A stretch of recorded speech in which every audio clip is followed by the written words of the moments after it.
Hello, my wonderful people. Good morning, good afternoon, good evening, good night, depending on your time zone or any time you are coming across this wonderful platform, Linda's TV show. If it is your first time and you like what we are doing here, kindly subscribe, put on your notification bell to all notification. In that way, you will be able to know when we upload a new video. What do we do here? We react to all forms of videos. We inform, educate the members of the public about what is happening in the globe, because information, they say, is what? Power. I want to appreciate YouTube for creating this wonderful platform that we are using to pass this information across. At the same time, I put a disclaimer that here in Linda's TV show, all the content is here do not in any way intend to preach hate speech, misleading information, violent or instigating war. I don't like war, so I like misleading information. I do not promote. I do not like violence. I will never promote it. YouTube, take note of this. So my great people, I greet you all. I must appreciate all of you, especially those of you who are watching, sharing, following us. May God Almighty bless you. So yesterday is being killed today. Many people won't bat an eyelid. Whereas if it's somebody else, oh, they will start crying out. I was expecting Nigerians to come out and speak against the question of pushing Igbos out of the system. Igbos form a part of the tripod in this country. You can't push them away. In fact, Igbos form the largest ethnic nationality in Nigeria. And I stand to be corrected. And yet they are being treated as commoners, as though they don't exist. It was called Igbo coup from day one. As soon as the coup took effect on the 15th of January 1966, BBC came out with a pronouncement that 5 Igbo majors did a coup in Nigeria, trying to seize power. That is why I wrote a book titled, I wrote this book in prison, Kirikiri. It was not an Igbo coup. There are other coups in this country after that. You don't name a coup after those in the majority. You should investigate the coup first.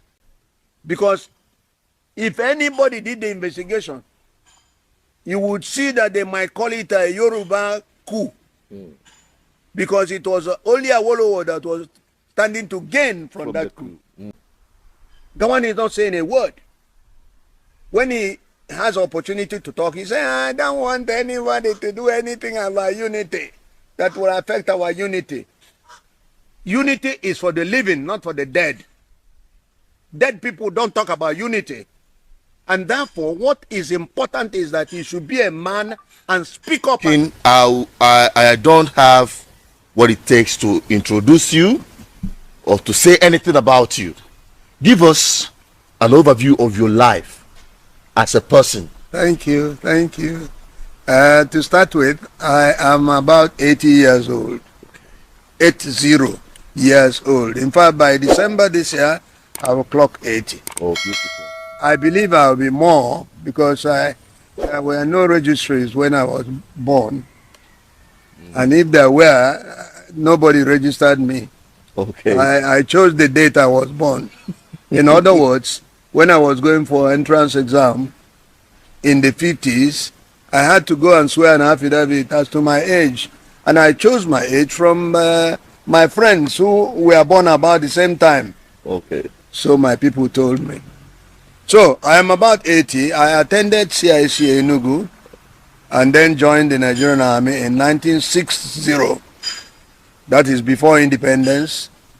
I joined the Nigerian Army when it was called Royal Nigerian Army, and I attended as a pioneer of the Nigerian Military Training College, which was at Kaduna.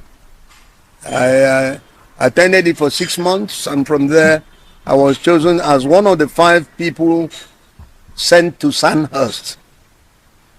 So I went to Sandhurst with Akine Ade, if you remember Akine Ade, who is now a Lieutenant General, Owokwe, who is already dead, Igbo, an ex-CIC, like myself, and a Romobo with me. These are the people who went to Sandhurst. Normally the best 5 were sent to Sandhurst, and I was lucky to be among the best 5. That's it. So we went to Sandhurst, and I want to be brief because I have a lot of things to say about myself, both right and wrong. So I went to Sandhurst. From there, I came back to Nigeria. No, I went to a place called Chatham, Okay. to do military engineering, and it was for 1 year. And after that, I came back to Nigeria, and Nigerian Army sent me to America. So I went to Fort Belvoir in Virginia to do engineer officer career course. So that's what happened. After that, I came back to Nigeria in 1965, and lo and behold, things were not going well in the country. You know, remember the 1964 elections and all that? There were some reverberations with regard to the goings on in the country that were, you know, not doing well for Nigeria. So I got involved in the coup of January 66, for which I was detained by Ironsi. I was detained in Lagos, Kirikiri, from Kirikiri to all sorts of prisons, including Enugu prison. And by July 1966, I was at Abakaliki prison.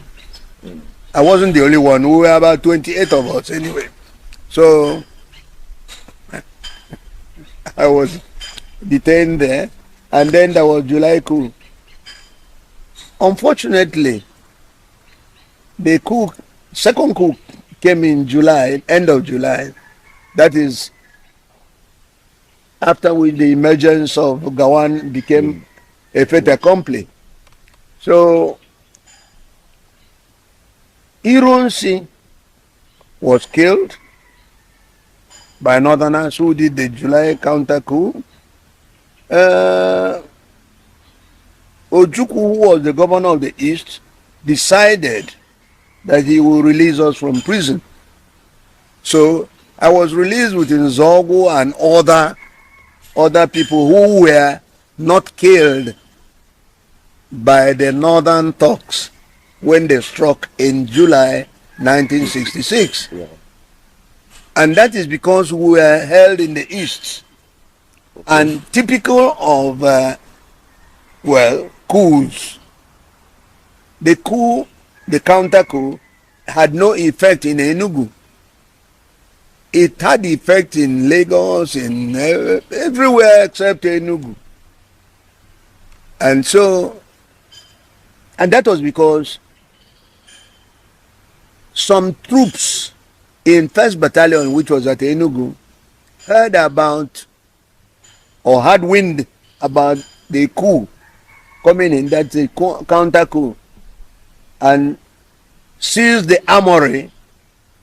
The armory is where they kept arms. They seized it, and so when Northerners came to take over the armory, they were arrested. And those Northerners, including Yaradua, the Yaradua that is dead now, a lot of them. And Ojukwu was consulted, because at that time he was hiding in the police headquarters. But eventually he was consulted, and he used those people arrested, those Northerners arrested, as a bargaining chip to get our people who were in the north, who were arrested in the north, released and brought home. Oh. The only thing is that when the northerners in the east were going home, they were allowed to go home with their personal weapons.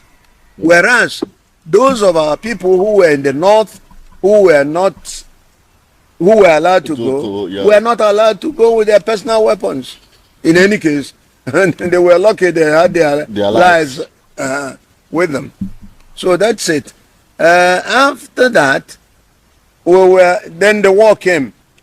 Gowon, who said to the world there was no basis for unity, fought a war of unity. In fact, brought war of unity to our doorstep.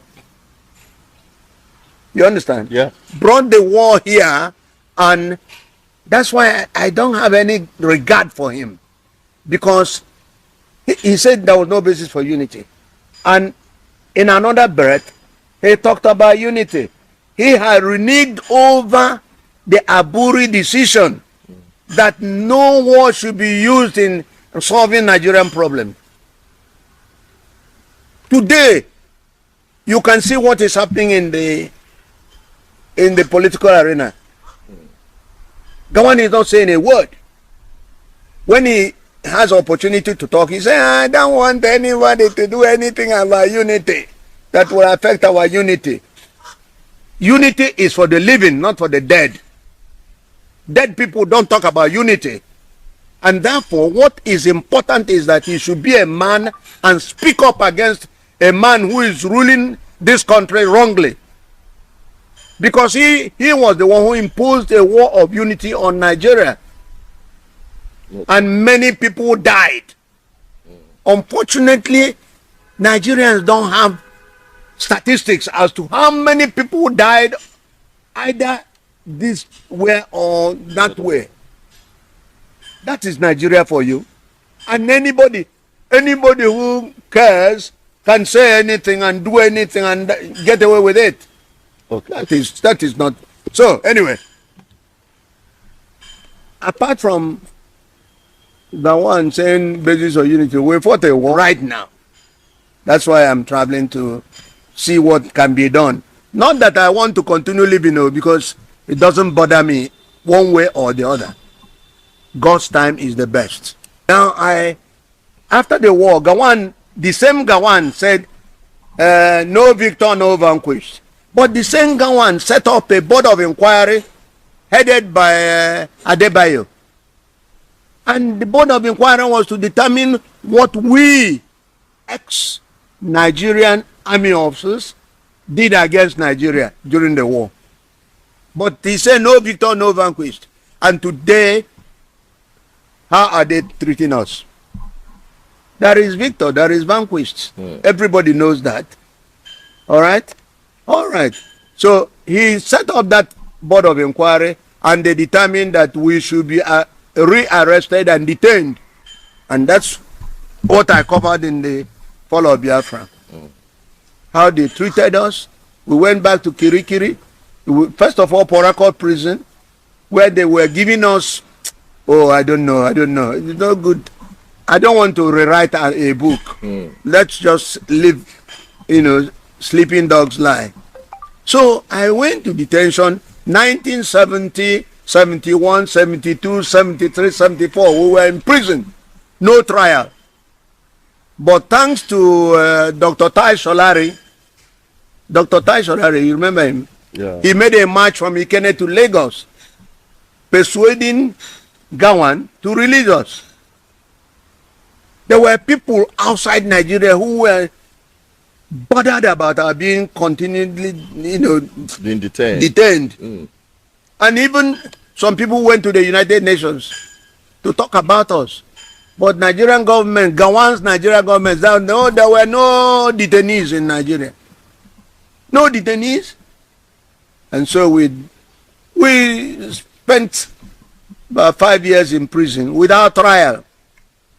And when they were there to release us, it was Hassan Usman Katsina who received us at the Lagos Garrison Organization, and he said to us, look, from now on you can go, but don't enter any military barracks and all that. These are the people who said no victor, no vanquished. And he released us not even a kobo to any of us for transport home from Lagos. But you see, no man is an island. This God we serve, he knows everything. He sees everything. And I thank him, because I'm here today talking about what experiences I have. There are people who haven't had that kind of experience. Yes. So I thank God. So after that, I came out, starting life afresh. I don't want to go into that anymore because it's an old story. So that is where it ended. All right. Until I started writing books. I am not very good at writing books, because if I were good, I would have written more than 3. Actually, I have another book titled Figments and Nothing. Okay. But it doesn't matter. So, All right, sir. Thank you so much. You're giving us an overview, a Yes. summary of a very wonderful life, full of experience.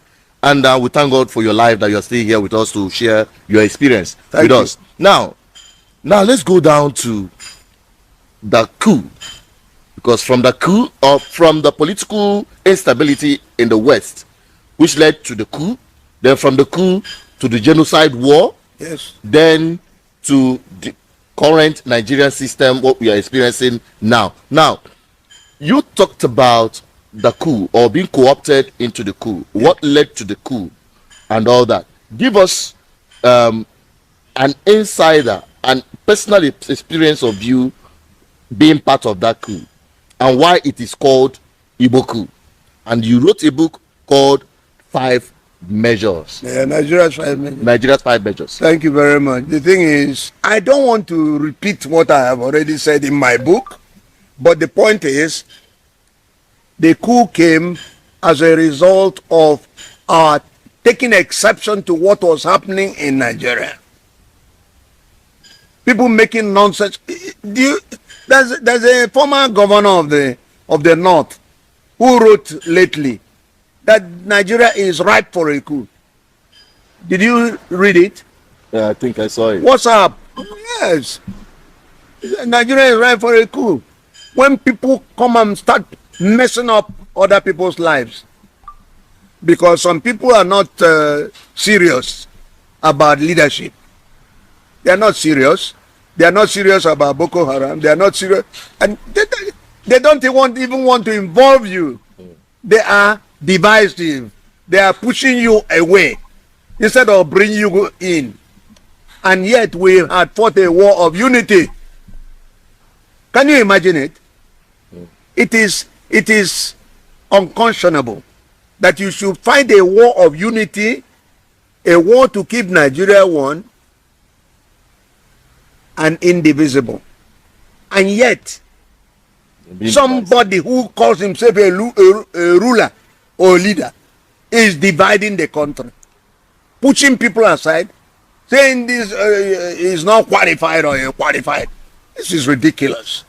If an Igbo man is being killed today, many people won't bat an eyelid.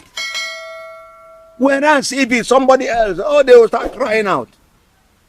I was expecting Nigerians to come out and speak against the question of pushing Igbos out of the system.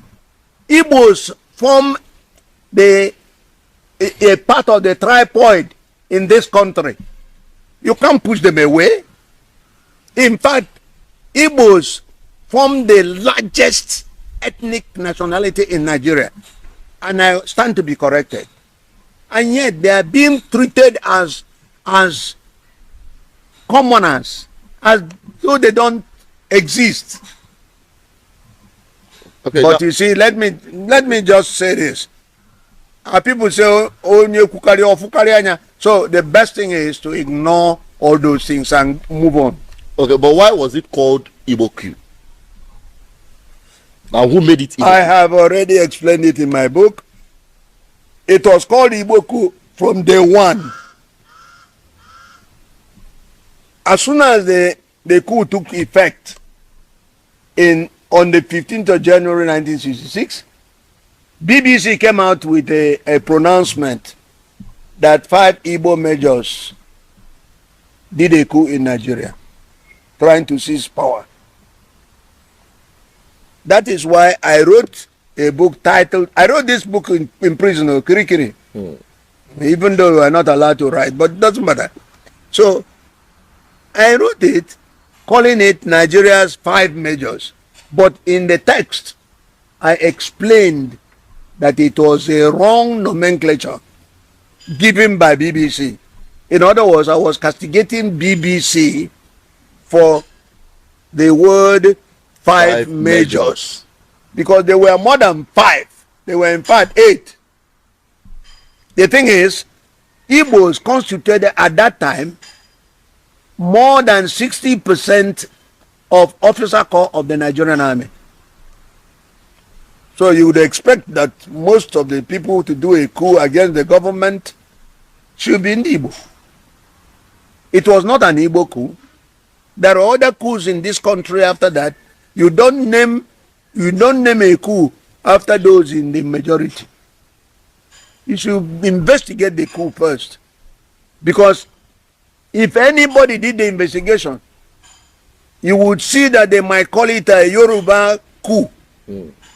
Because it was only Awolowo that was standing to gain from that coup. Only Awolowo was the political juggernaut that was gained from that coup. The beneficiary of that coup. Yes. And yet they say Igbo coup because it suited them to say it's an Igbo affair. But eventually, because I said I have been to Oputa panel, we've killed that matter. And somebody like Babangida said, we are now better informed. And most importantly, Ademoyega, a Yoruba, wrote a book titled Why We Struck. I recommend this book to all Nigerians. Was he part of the coup? Of course, Major Ademoyega was part of the coup. Good. Was one of the majors. And a Yoruba? Yes.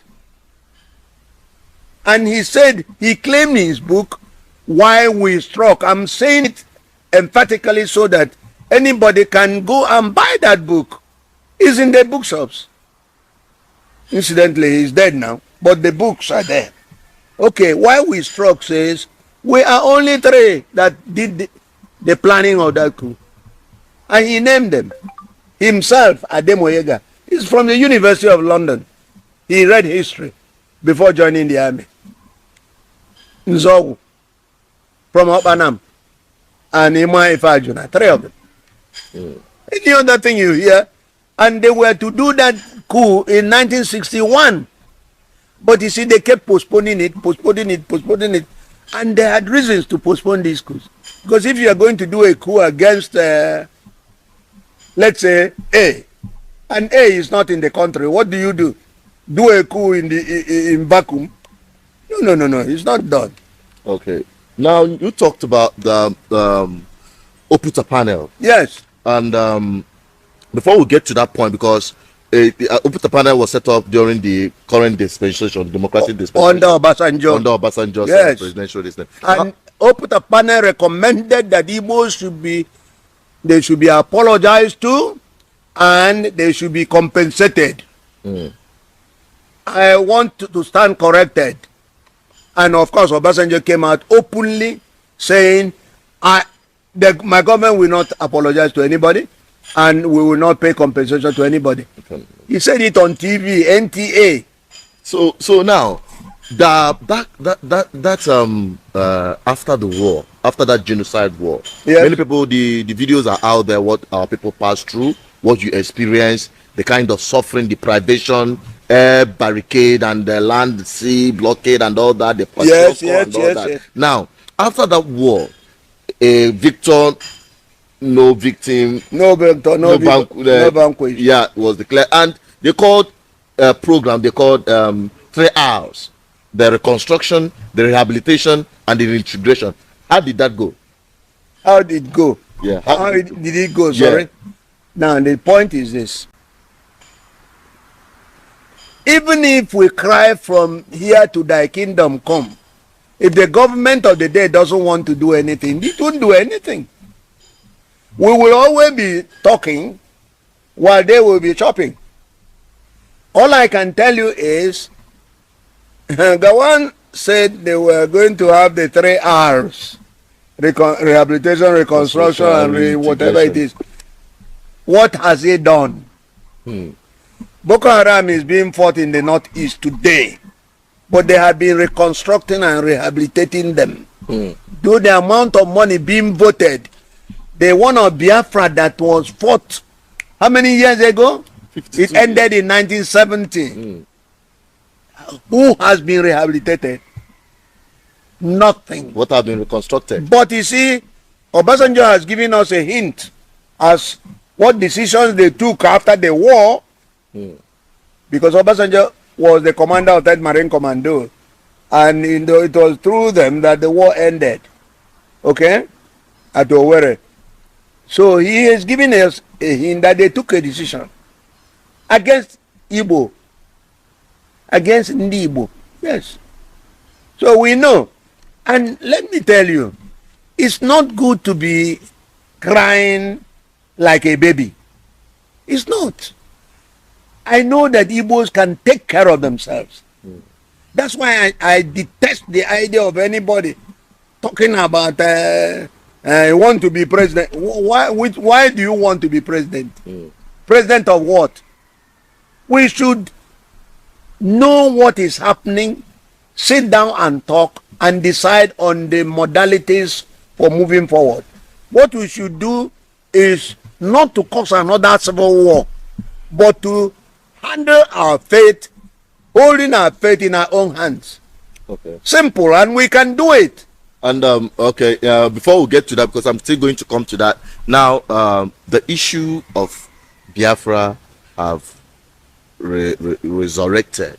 It seems the spirit of those who died during the Biafran War have come back to repossess even the children that never saw the war or had anything about the war. That is the point. And they are now shouting, Biafra, Biafra, Biafra. We want it now, not tomorrow. Yes. Now, as a father who have seen it all, who was part of it, will you say that before that coup, or the incident before that coup, the coup and the war and after the war, and what is happening today in Nigeria, is there any difference? Or has it gotten worse? Things are worse today than before. There is more crisis in Nigeria today than before. In fact, the only thing, the difference is the war itself. There's more crisis. Name any ethnic nationality. Talk about kidnapping. Talk about herdsmen. Talk about, good Lord. So I don't know where to start. All right, sir. Honestly speaking, we have had a whole lot. It's just that we have little time, but we have extracted a lot of information and experience from you. Now, this resurgence of Biafra agitation, and you've, made a very important statement that the Igbos can find their footing. Of course. Now, and they are asking these young people for the fact that the situation then, the situation now is far worse. Yes, much worse. Now, and they are saying that they will want to be separated from Nigeria so that they can find their footing. Separate. And push for their own destiny in their own hands. With what Nigeria had done so far against Igbo, with the decisions and the conspiracy they've done and modeled that will make sure that an Igbo man will not flourish within the Nigerian space, do you think that these young chaps, this young generation, they are correct or they are in right order saying we want to do everything possible to secure our homeland and flourish within our homeland without external forces and interference? What I ask the youths to do is to make haste slowly. Don't rush into anything that you will regret. Okay. Don't rush into anything you will regret. Before you do anything, you must explore the chances you have of success. Okay. I am talking about, like some people talking about, we want presidency. But that is tall order. Why do you want presidency? Is it your father's property? This is rubbish. You can make Igbos think in this country. You can make Igbos take, T-I-C-K, in this country by human development. If you develop your own family and every other Igbo person does the same thing, and we're not doing badly already, you will find that you will be the cynosure of all eyes. That's you're talking There about. are people now who go to Onitsha market to go and find. They come from the north to go to Onitsha market to find out what made these people who lost the war think. And that is what people are talking about. Akulono making this place to develop. Exactly. Okay. We should keep our place tidy. Tidy your own home. That is, put our acts together before we talk about each and those. Well, I think that is very important because some people are coming up with a campaign that our homeland should be secured. That is good ridiculous. governance, good development, economic development, human capital development, and Yes. all that should first of all be integrated into Igbo livelihood, their Exactly, culture, and everything, exactly. so that they can. In other words, we will put our place in order Okay. before we think of going outwards. So let us be human in our approach to human affairs. Because there's another thing I want to say in that respect. The white man says 10 different things are not necessarily any more different than 5 different things. Do you want me to Explain further. expatiate? Good. Nigeria is like an octopus. Many tribes, many ethnic groups, many languages, and so it's even probably ungovernable. But Biafra was also in the same problem. Had the same problem because we had minorities. Minorities wanted their freedom. The only difference is that in the case of Biafra, every province had its own provincial government. We had 10 of them. Provincial governments. So you decide what you want in your area.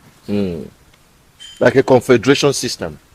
Like a confederal system.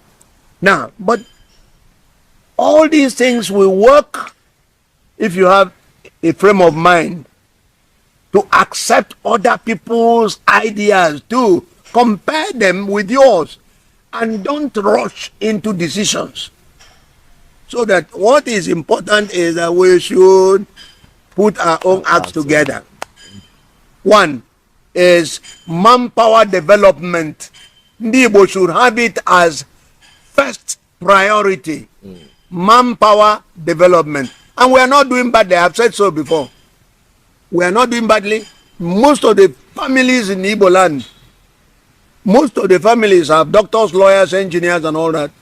And they are used to developing their own home, which you don't find in other ethnic groups. That is why we should create a situation in which we are a beacon for the rest of Nigeria. And you know we can be a beacon for the rest of Nigeria, both women and men. But yeah, everybody wants to be this and be that and all that. And our people are rude. We should have some culture of politeness. Thank you so much. It has been a wonderful time with Colonel Ben Gbulie. It's a pleasure having him speak with such energy, even at his age. Some of you don't have that energy. And I want to tell you that I have these wonderful books right here written by our father, Ben Gbulie. It will be made available, it's already available in bookshops. And BVI Channel 1 will also try to get copies of this and put on our online store where people can also access them. It's a pleasure to be with you, Father. Thank You are a living documentary. The person I will really want to talk about now is Major Ademoyega. Adewale Ademoyega. He is a great, oh, he was, because he's dead now. He died over 3 years ago in Lagos. But this is a man who did something and took responsibility for doing it. Where everybody was saying it's an Igbo coup, he said no, it's not an Igbo coup. And that he was one of the 3 principal actors. And that he even went to recruit people for that coup. The January 15 coup. And you know, he even asked how he went to Ibadan to recruit one of the majors. One of the majors happened to have come from Benue, and the man threatened Ademoyega. And he will report this matter to the commanding officer. And he said, Ademoyega said, no, you know, I'm joking. When you are getting somebody to participate in a coup and he says he's going to report, that is a terrible thing. So he said he was joking. And the man took him. Interestingly, Ademoyega is dead. He took part in that coup. The man I am referring to used to be a chief of staff in the Nigerian army. He's dead. He's dead. A lot of people who took part in that coup of January 66 are dead. A lot of them are dead. All right? So when they get to God's own kingdom, they will sort out their problems. And I don't mind when it will be my turn to join them, because I already made a case. I'll get some lawyers to prepare case, my own brief for me. It's all right, sir. Now, finally, you fought in the Biafran army. You were part of Nigerian army before the war. Yes. You became a very important part in the Biafran army. Yes. And in Biafra, I became military administrator. Okay. And some men, women fall under your command. If I'm not wrong. Oh yes. Now, do you have any word? No. Even okay. This is what I keep telling our people in the Igbo. Most of the people who fought very well for Biafra were not Igbo. Like Major Achibong. Achibong is not Igbo. Major Achibong. Where do you think he comes from? Either Cross River or Akwa Ibom? Akwa Ibom. He was arguably the best soldier we had. Oh, there were others. One of the officers had a gunshot wound through his mouth, and this distorted his jaw. Oh. And eventually he was taken abroad and operated upon, but the marks are still there. All right. I know from that area too. So, and look at Effiong. Effiong needed not be in Biafra at all. But when he came back, he went first to Lagos. If you have read his book, came back to Enugu and met Ojukwu, and they teamed up and they started talking. It was he that went on a visit to the various units and came back and told Ojukwu, I don't know what you're up to, because I haven't seen any arms, I haven't seen any troops, I haven't seen. And Ojukwu said, don't worry. I don't expect a war. I'm expecting a little skirmish. 2 or 3 days, it's all over, and we go back to conference table. He was wrong. Oh, thank you so much for refreshing us, and that is where we'll be wrapping it on this media chat with our father, Ben Gbulie. Colonel, don't mistake that. It's all right. Don't even have to give. You can even call me Mister. It's okay with me. The thing is, I plead with the young ones. Let them come and meet me or let me be asked to come and meet them so that we can talk. All right. We don't need to cause another civil war.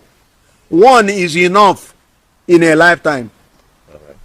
Thank you. Thank you. Sir. Thank you, sir. And hello, my wonderful people. As we have finished watching this interesting video, please, I want to see your comment, your contribution, your opinion in the comment section. Like I said earlier, let us do it constructively. Tell me what you think about this video that you have just watched, and also about the platform. If you haven't subscribed, what are you waiting for? Please remember to subscribe, put on your notification bell, share this video, and remain blessed.